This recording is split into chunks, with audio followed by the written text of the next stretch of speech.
Today's beading lesson is about wire wrapping beads onto a leather cuff.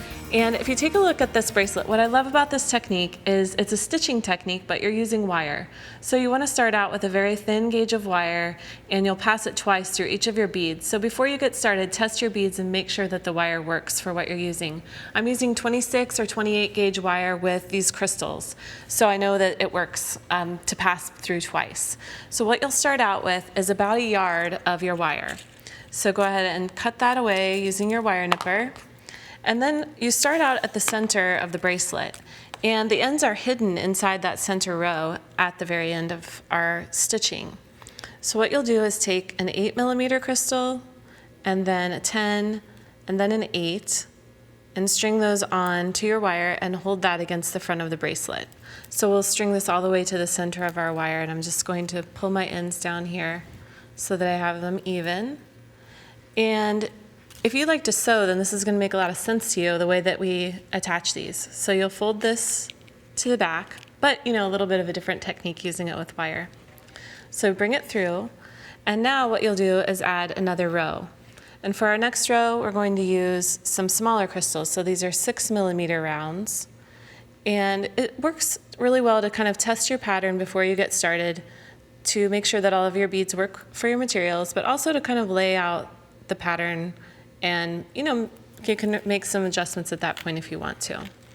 So I like the idea of using these big crystals because they add a lot of sparkle to your piece.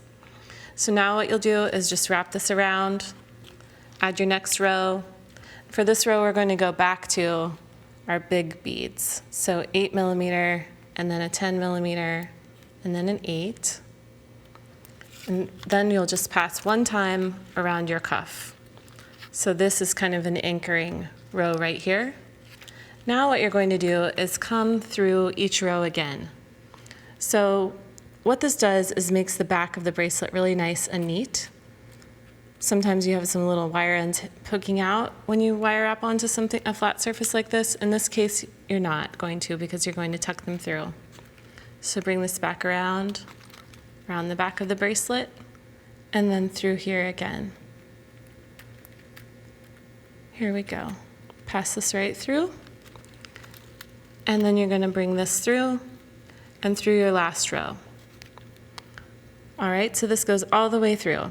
And what's fun this season, leather is such a hot material right now, and to combine it with these sparkly crystals, you really get to combine that. You have kind of your boutique look with the leather and the crystals. I love the sparkle and the juxtaposition of using those crystals with the natural material like leather. And this is a distressed finish, so it also kind of plays off that sparkle. You get both of those looks all in one. Now we'll go to this piece right here because I've already wrapped the other side using the same technique. And I wanted you to see how this third wire is going to pass through the center here. So what you'll do, again, just bringing it all the way through, you can see my first row is sticking out. This was the first side. So this is my second side of the bracelet that I've added. I'll pass it through here. Then you might need to adjust it a little bit to get that wire to go through your third bead. And you can also mix some pearls into this. You can use other types of crystals. It looks really good to mix matte and shiny together. So now what you can do is trim these wires close, and you can see that those holes are really filled. I would trim this close with my wire cutter and add a little bit of jeweler's cement, just a very tiny drop down into the middle here, or you can turn it to the back, and if you prefer to do a little more security with your wire wrapping, you can bring your tail to the end, and then choose probably the center part, and then you can coil this around.